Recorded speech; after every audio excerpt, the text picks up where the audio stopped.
muujiya kooxdan waa koox aad aqoon ugu leh kubadda cagta kooxdan waxay bulshada barbaarka iyo beesha caalamka iyo adduunka intiisa kaleba ku tilmaamaan inay tahay kooxda ugu horeysa kooxaha ka dhisan adduunka iyo kuwa ka dhisan maraykankaba kooxdan waxaa u ciyaara inama da-doodu aad iyo aad u yar tahay xirfadna iyo aqoon dheer lagu leh kubadda cagta mid haddaan ka soo qaadano waxaa ka mid ah inamada sabka hore uga ciyaara maxamed deeq waa in aad iyo aad da-diisu ay u yar tahay oo ka ciyaara sabka hore ee weerarka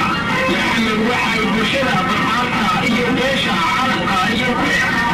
xasilooni dabeecad wareegsan kaasoo uu ku eegtiyey maxamed inuu hogaamiyo kooxda ama uu xulqatanka kooxda maxamed taariikhdiisa kala duwan uu leeyahay dhinaca isboortiga ama kubadda cagta ama mid halkan lagu soo koobi karo